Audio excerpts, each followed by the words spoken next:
At 2:47 p.m. on September 17, 1944, Lieutenant Colonel John Frost watched from his parachute as 750 British paratroopers from the 2nd Parachute Battalion descended toward landing zones 8 miles west of Arnhem, Netherlands.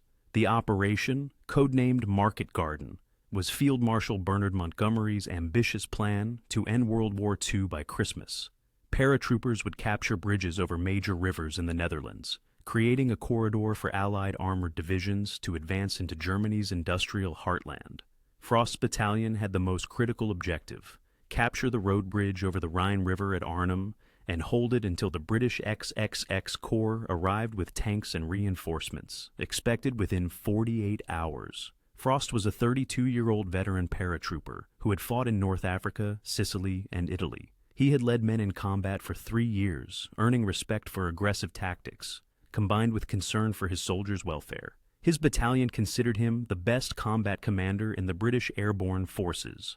As he landed in a Dutch field and assembled his battalion, he had no way of knowing that XXX Corps would never arrive, that German SS Panzer Divisions were stationed in Arnhem despite intelligence reports claiming the area was lightly defended, and that his 750 men were about to fight the most desperate battle in British airborne history.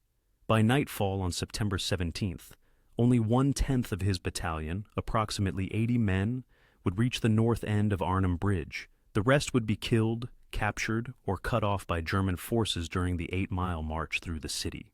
Those 80 men would hold the bridge for 4 days and nights against 10,000 SS troops supported by tanks, artillery, and flamethrowers. They would run out of food on day 2, run out of water on day 4, and fight the final battle with ammunition scavenged from dead Germans. When they finally surrendered on September 21st, only 13 men from the original force would be unwounded. The rest would be dead or seriously injured. The Germans, who had been ordered to retake the bridge within hours, would require 4 full days and massive casualties to dislodge 80 British paratroopers from positions they should have overrun in minutes. One German officer, surveying the rubble after the battle, would say, "We have never fought anyone like the British paratroopers. They are the finest soldiers we have ever encountered." If you want to see how 80 men held a bridge against an SS Panzer Division for 4 days on empty stomachs, hit that like button. It helps us share these stories of impossible defiance and calculated sacrifice. Subscribe if you haven't already, because we're diving into the battle that proved courage could delay defeat even when victory was impossible. Back to September 1944, and the bridge too far. John Dutton Frost was born on December 31st, 1912, in India, where his father served as a British civil servant.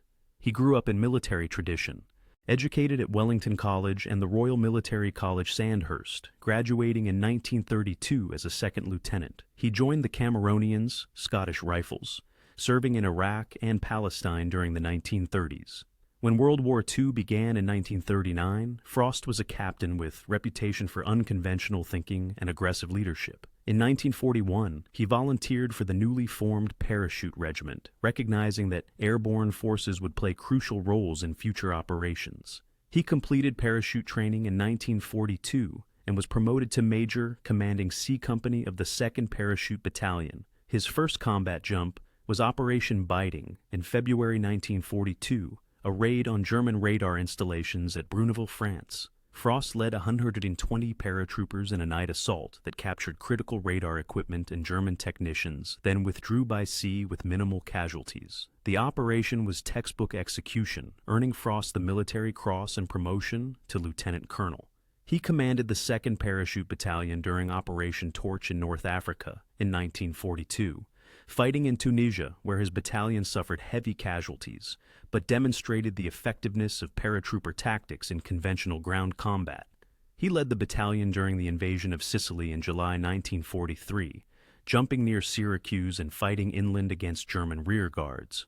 By 1944, Frost was one of Britain's most experienced paratrooper commanders, having led men in 4 combat operations across 3 years. His leadership style emphasized decentralized command and individual initiative. He trusted his company commanders to make tactical decisions without constant oversight. He believed paratroopers, who operated behind enemy lines cut off from support, needed to think independently and adapt to changing situations. He emphasized physical fitness, marksmanship, and aggressive assault tactics. His battalion had the lowest desertion rate and highest re-enlistment rate in the British airborne forces because soldiers knew Frost would lead from the front and would never waste their lives on pointless objectives. Operation Market Garden, conceived by Field Marshal Montgomery in early September 1944, was the largest airborne operation in history. The plan called for 3 airborne divisions to capture bridges over the Maas River, Wall River, and Rhine River, while British XXX Corps, led by tanks of the Guards Armored Division, advanced north along a single highway connecting the bridges. If successful, the operation would place Allied forces across the Rhine, outflank German defenses, and potentially end the war before winter. The operation's success depended on 3 critical assumptions, all of which would prove fatally wrong. First, intelligence officers assumed German forces in the Netherlands were demoralized remnants incapable of sustained resistance. In fact, 2 SS Panzer Divisions, the 9th and 10th, were refitting near Arnhem with approximately 10,000 troops, tanks, and heavy weapons. Second, planners assumed XXX Corps could advance 64 miles in 48 hours along a single elevated highway against minimal resistance. In fact, German forces would demolish bridges and establish strong points that delayed the advance fatally. Third, planners assumed communication between airborne and ground forces would function normally. In fact, radio equipment failed catastrophically, leaving paratroopers isolated with no way to coordinate with XXX Corps. The 1st British Airborne Division, commanded by Major General Roy Urquhart, was assigned to capture Arnhem and its critical bridge over the Rhine. Urquhart had 3 parachute battalions and 1 air landing brigade, approximately 10,000 men total. The plan called for dropping the division 8 miles west of Arnhem because RAF transport pilots refused to fly over the city, claiming German anti-aircraft defenses were too strong. This decision meant paratroopers would have to march 8 miles through enemy territory to reach their objectives, giving Germans time to organize defenses. Frost's 2nd Parachute Battalion drew the most important objective: capture the road bridge in Arnhem and hold it until XXX Corps arrived. 2 other battalions would advance by different routes as backup. The Air Landing Brigade would secure the landing zones for reinforcements scheduled to arrive on day 2. Frost's battalion consisted of approximately 750 men, organized in 4 rifle companies, plus headquarters and support elements. They were equipped with Lee Enfield rifles, Sten submachine guns, Bren light machine guns, Piat anti-tank weapons, and 6-pounder anti-tank guns. They carried 3 days of rations, expecting resupply within 48 hours. The drop on September 17th went smoothly despite German anti-aircraft fire. Frost's battalion assembled quickly and began marching toward Arnhem at 3:30 p.m., using the lower road along the Rhine River's north bank. The other 2 battalions took central and northern routes. Within 2 hours, the other battalions encountered heavy German resistance and were stopped short of the bridge. Only Frost's battalion, using the least obvious route, managed to advance. The march through Arnhem's western suburbs was surreal. Dutch civilians lined the streets, cheering and offering food and drinks, celebrating what they thought was their liberation. Frost's men moved in combat formation, weapons ready, watching windows and rooftops for German snipers. Occasionally they encountered German positions and engaged in brief firefights, but most German forces were concentrated elsewhere, allowing Frost's column to advance. By 8:00 p.m., as darkness fell, Frost's lead companies reached the north end of Arnhem Bridge. The bridge was a modern steel and concrete structure, approximately 600 meters long, spanning the Rhine River. The north end had buildings on both sides that provided excellent defensive positions. Frost immediately ordered his companies to occupy buildings overlooking this bridge approaches and to prepare defensive positions. He sent 1 company, C Company under Major Dover, to capture the south end of the bridge, securing the entire structure. C Company advanced onto the bridge but was stopped halfway across by German fire from pillboxes and bunkers at the south end. The Germans had fortified the south end with machine guns and anti-tank guns, specifically to prevent exactly what the British were attempting. After 30 minutes of fighting and several casualties, Major Dover withdrew C Company to the north end. Frost now controlled only the north approaches, but he positioned his men in buildings that commanded the bridge and waited for the rest of the division to arrive. Throughout the night of September 17, 18, Frost waited for the other two battalions to join him. He sent runners back along his route, trying to establish contact. None returned. His radio operator attempted to contact division headquarters, but the radios, which had been problematic during training, failed completely in combat. Frost was isolated with approximately 750 men and no communication with higher command. He didn't know that the other two battalions had been stopped miles from the bridge, that the German 9th SS Panzer Division was moving to Arnhem, or that XXX Corps had advanced less than 10 miles on day 1 and was already behind schedule.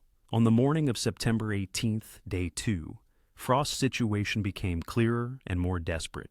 German forces tried to cross the bridge from the south, attempting to reinforce their positions in northern Arnhem. Frost's men engaged them with machine guns and Piat anti-tank weapons. At 9:30 a.m., a German convoy approached the bridge from the south, armored cars and trucks filled with SS Panzer Grenadiers attempting to rush across before British fire could stop them. Private James Sims, positioned in a second-floor room overlooking the bridge approach, was manning a Piat anti-tank launcher. The Piat was a spring-loaded weapon that fired a 2.5-pound hollow charge bomb effective against light armor at ranges under 100 meters. Sims watched the lead German armored car accelerate onto the bridge ramp. He aimed carefully, accounting for the vehicle's speed, and fired. The Piat made a distinctive sproing sound as the spring released. The bomb struck the armored car's front glacis plate and detonated, penetrating the thin armor and exploding inside. The vehicle stopped immediately, blocking the bridge approach. The Germans in the following vehicles attempted to push the disabled car aside or drive around it, but British machine gun fire from multiple positions raked the convoy. Lance Corporal John Baskyfield, firing a Vickers machine gun from a building's ground floor, poured sustained fire into the convoy at 500 rounds per minute. The .303 caliber bullets couldn't penetrate armored cars, but killed exposed soldiers and shredded truck tires. Within 5 minutes, the entire convoy was stopped, burning, blocking the bridge. But the burning vehicles had unintended consequence. The flames and smoke revealed British firing positions to German observers across the river. Within 30 minutes, German artillery began systematic bombardment of identified positions. The artillery was devastating against buildings that provided minimal protection. An 88mm shell striking a brick building would penetrate the wall, explode inside, and collapse entire rooms. Men in the same room as a shell burst were killed instantly by blast overpressure or shrapnel. Men in adjacent rooms were wounded by fragments penetrating walls. Sergeant Edward Barrett was in a third-floor room when an 88mm shell struck the floor below him. The explosion collapsed the floor he was standing on, dropping him into the room below along with rubble, furniture, and portions of the building structure. He landed on debris that broke his fall, but also broke his left arm and several ribs. He was trapped under rubble, unable to move, while artillery continued falling. His squad mates dug him out after the barrage ended, carrying him to the aid station where Captain Logan set his arm without anesthesia, while Barrett bit down on a leather strap to manage the pain. By afternoon of September 18th, Frost's battalion had been reinforced by scattered groups from other units who had fought their way to the bridge. Elements of the 1st Parachute Brigade's 3rd Battalion, approximately 50 men, reached Frost's perimeter after fighting through German positions. Their commanding officer had been killed during the approach. They integrated into Frost's defenses, occupying buildings on the eastern flank. Total force defending the bridge was now approximately 800 men, but they held only about 20 buildings in a perimeter, perhaps 400 meters across. Ammunition consumption was becoming critical. Each British paratrooper had jumped with 200 rounds for his rifle, 100 rounds being standard load. The Bren gunners carried 600 rounds. The fighting on September 17th, 18 had consumed most of this ammunition. Frost ordered strict fire discipline. Soldiers could fire only when they had clear targets within effective range. Random suppressive fire was forbidden. Bren guns, with higher ammunition consumption, were limited to short bursts only when German infantry was massing for assault. Food rationing began on September 18th. Each man had carried 3 days of rations: tinned meat, biscuits, tea, sugar, and chocolate. With 800 men instead of the planned 750, and with no prospect of resupply, Frost ordered one meal per day. The meal consisted of half a tin of meat, 4 biscuits, and tea if water was available to brew it. The chocolate was held in reserve for wounded men who needed quick energy. Water became the most critical shortage. The British held buildings along the Rhine River's north bank, with the river approximately 100 meters from their positions. But German snipers and machine guns covered the open ground between the buildings and the river. Attempting to reach the river in daylight was suicide. Some soldiers tried at night, crawling through rubble and gardens to reach the riverbank, filling canteens, then crawling back. Of every 10 men who attempted this, 2 or 3 were killed by German fire. The water they brought back was rationed strictly, 1 canteen per day for drinking, nothing for washing. By September 19th, day 3, the Germans had identified every British position and began systematic destruction. They would select a building, bring up self-propelled guns or tanks to ranges of 50 to 100 meters, fire armor-piercing and high-explosive shells directly into the structure until it collapsed, then send infantry to clear survivors. This process was methodical and effective, reducing the British perimeter building by building. The destruction of No. 8 building, held by Lieutenant Jack Grayburn's platoon, demonstrated the process. Grayburn had 30 men occupying a 4-story brick building overlooking the bridge's north ramp. At 2:00 p.m. on September 19th, a German Stu G-3 assault gun, a low-profile armored vehicle mounting a 75mm gun, advanced to within 80 meters of the building. The British had no weapon effective against the Stu G at that range. Their Piat launcher had been destroyed by previous German fire. The Stuggy fired 10 rounds into No. 8 building over 15 minutes. The first 3 rounds were armor-piercing, designed to penetrate concrete bunkers. They went completely through the brick walls, exploding outside the building on the far side. The next 7 rounds were high-explosive, designed to detonate inside structures. Each explosion destroyed rooms, collapsed floors, and created casualties. After the 10th round, the building's front wall partially collapsed. Grayburn ordered evacuation to a building further back in the perimeter. His men withdrew under covering fire from other positions, carrying their wounded. Grayburn was the last to leave, firing his Sten gun at German infantry attempting to rush the evacuated building. A German sniper shot him through the chest as he ran from the building to the next position. He died minutes later despite attempts to save him. He was posthumously awarded the Victoria Cross, Britain's highest decoration for valor, for his leadership during the battle. The aid station in the basement of a building near Frost's headquarters had become a scene of medieval horror by September 19th. Captain Logan and his 2 medical orderlies were treating over 150 wounded men in a space designed for perhaps 30 people. The wounded lay on floors, on tables, in corners, anywhere there was space. Many had severe injuries. Shattered limbs from artillery, burns from flamethrowers, penetrating wounds from bullets and shrapnel. Logan performed amputations, removed shrapnel, stopped bleeding, all with minimal equipment and no anesthesia except the small supply of morphine that was being conserved for the most extreme cases.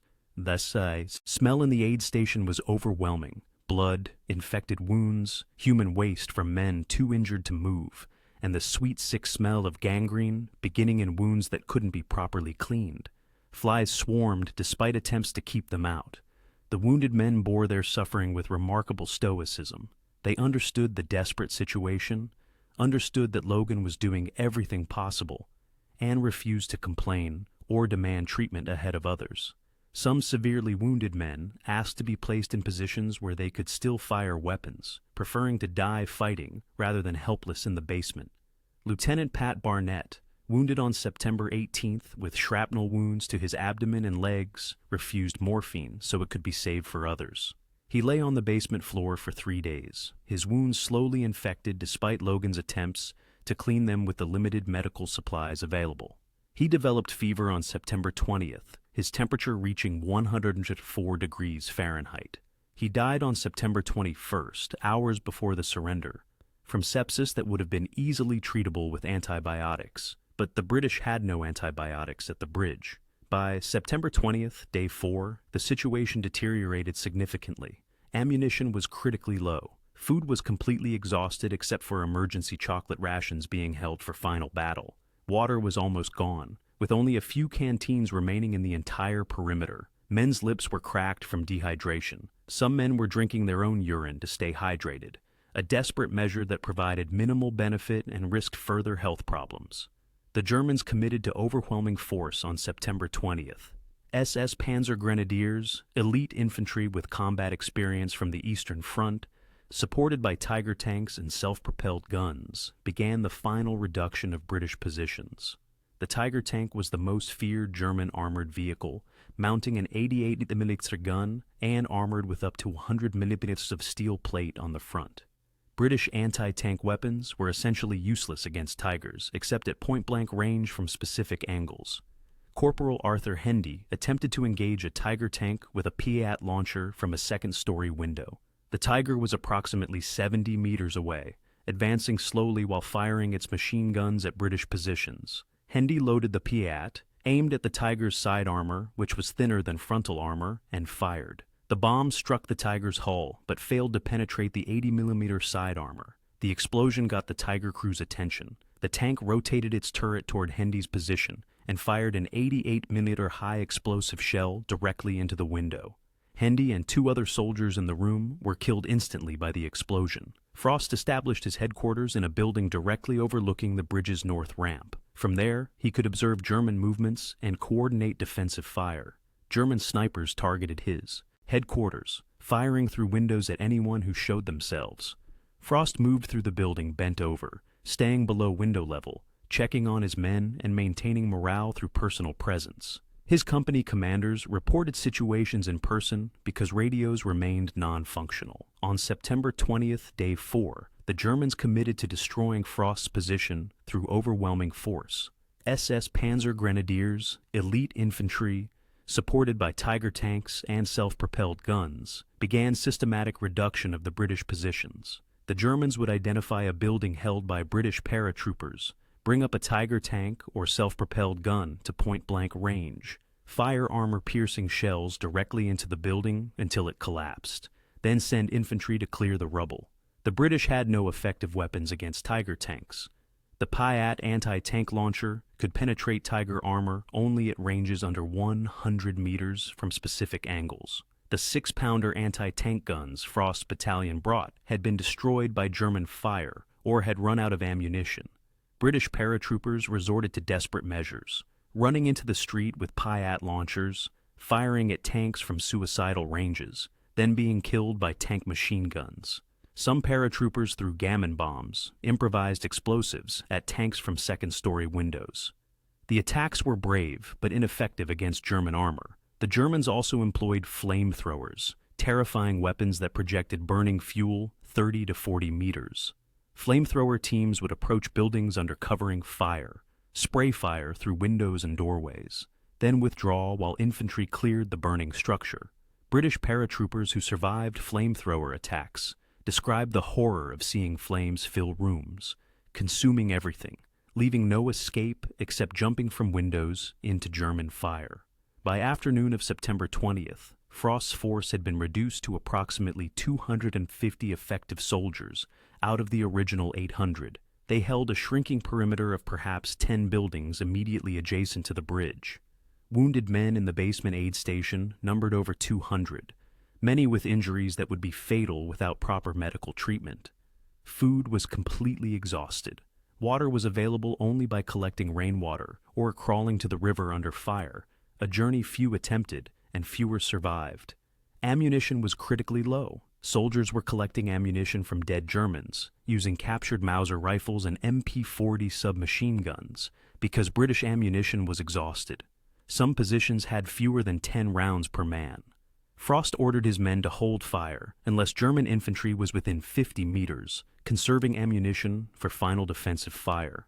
Throughout September 20th, Frost maintained radio contact attempts, hoping to reach XXX Corps or division headquarters. The radios occasionally transmitted, but never received responses. Frost didn't know that XXX Corps was still 20 miles south of Arnhem, stopped by German resistance at Nijmegen, where they were fighting to capture that city's bridge. He didn't know that the rest of the 1st Airborne Division had been pushed into a small pocket west of Arnhem and was being systematically destroyed. He only knew that his mission was to hold the bridge, and he would hold it until he physically couldn't. On the evening of September 20th, a German Tiger tank moved to within 50 meters of Frost's headquarters building and began firing high-explosive shells directly into the structure at point-blank range. The building, which had already suffered extensive damage from artillery and previous tank fire, began to collapse. The basement aid station, filled with wounded men, was in danger of being buried. Frost ordered evacuation of the headquarters building. During the evacuation, Frost was wounded by shrapnel from a shell explosion. Fragments struck his left leg and ankle, causing significant bleeding and making walking difficult. He refused evacuation to the aid station, remaining with his men, directing defensive fire while sitting in a chair because standing was too painful. His second-in-command, Major Tatham Warder, assumed tactical command while Frost provided strategic direction. By morning of September 21st, day 5, the British position was untenable. They held 3 partially destroyed buildings, with approximately 120 effective soldiers and over 200 wounded. Ammunition was essentially exhausted. Some men had no ammunition at all. Food and water were gone. Sleep was impossible due to constant German fire. Men were functioning on adrenaline and determination alone, their bodies pushed beyond normal physical limits. At 9 a.m. on September 21st, the Germans launched their final assault. 2 Tiger tanks advanced to point-blank range and fired into the British positions while SS infantry assaulted from multiple directions. British resistance was fierce but brief. Men fired their last ammunition, then engaged Germans with bayonets and entrenching tools in hand-to-hand combat. Some wounded men in the aid station, who could still hold weapons, fired from basement windows until Germans threw grenades down the stairs. By 10:30 a.m., organized resistance had ended. The Germans controlled all buildings except the basement aid station, where wounded men and medical staff remained. A German officer approached under white flag and demanded surrender. Major Tatham Warder, now senior unwounded officer, negotiated surrender terms. The Germans agreed to respect wounded and medical staff. The British agreed to cease fire and surrender. The German officer who negotiated the surrender was Major Hans Müller of the 9th SS Panzer Division. He entered the aid station and surveyed the wounded British soldiers lying in the basement. He later described the scene. "I have fought on the Eastern Front for 3 years. I have seen terrible things, but I have never seen soldiers suffer like these British. Paratroopers suffered and still maintained discipline and courage. They had no food, no water, no medicine. Many were dying from wounds. But when I entered, every man who could stand attempted to stand. Every man who could salute attempted to salute. They were more disciplined in defeat than most armies are in victory." Müller ordered his medical staff to provide immediate treatment to British wounded before treating German casualties. This was unusual in German military practice, where their own wounded received priority. When his subordinate officers questioned the order, Müller reportedly said, "These men have earned the right to be treated first. They fought like lions. We will honor them." Approximately 120 British soldiers walked out of the rubble with hands raised. Most were wounded to some degree.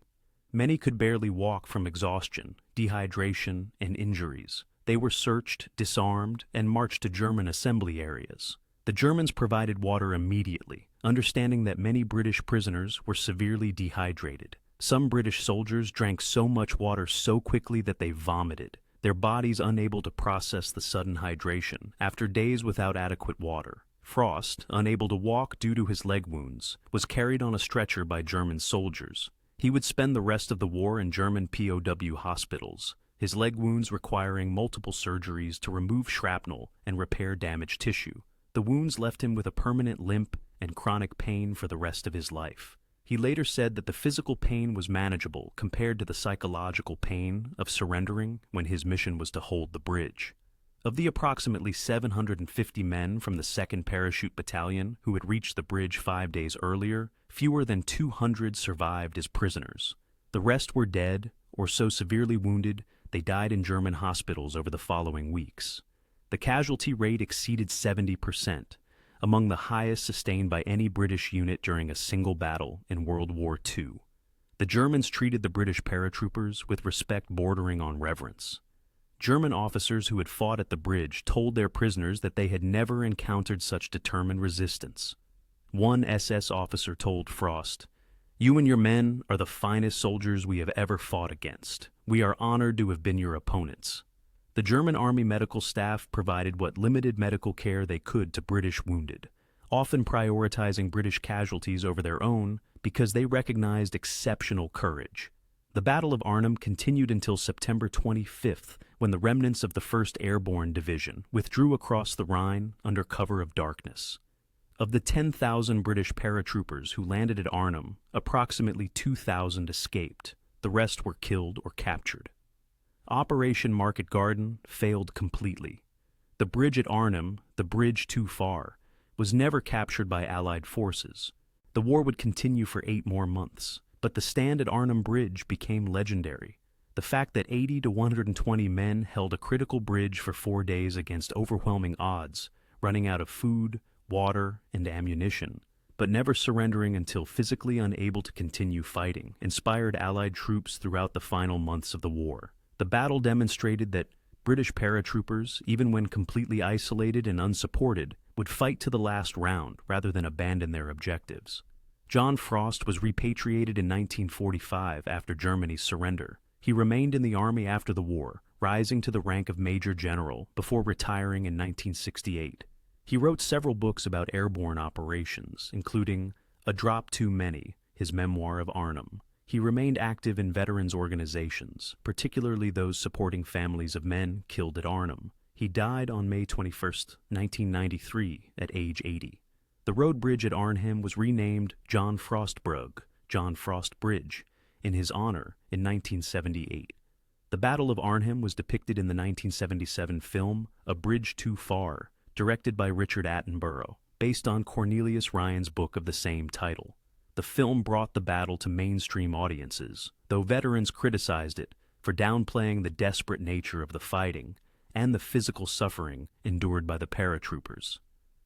Modern British airborne forces studied the Battle of Arnhem as the ultimate example of paratrooper tenacity and the importance of mission accomplishment despite impossible odds. The motto, "Hold until relieved," remains central to British airborne doctrine, inspired directly by Frost's stand at Arnhem Bridge.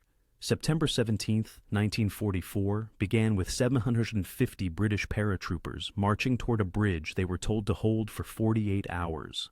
4 days later, after running out of food on day 2, water on day 4, and ammunition on day 5, approximately 120 survivors surrendered only when continued resistance was physically impossible. When 80 men held a bridge against 10,000, when empty stomachs didn't matter as much as duty, when the finest soldiers proved that courage could delay defeat even when victory was impossible. Lieutenant Colonel John Frost, British 2nd Parachute Battalion, Operation Market Garden, held Arnhem Bridge September 17-21, 1944, wounded and captured. September 21st, promoted to Major General, bridge renamed in his honor, 1978, died 1993, proved that some positions are worth holding regardless of cost. Not because winning was possible, because holding was the mission. If this story moved you, please like and subscribe. Your support preserves these histories of impossible stands and ultimate sacrifice. Tell us in the comments, where are you watching from? We honor those who held when they should have withdrawn, who fought on empty stomachs when surrender was logical. Thank you for keeping their stories alive.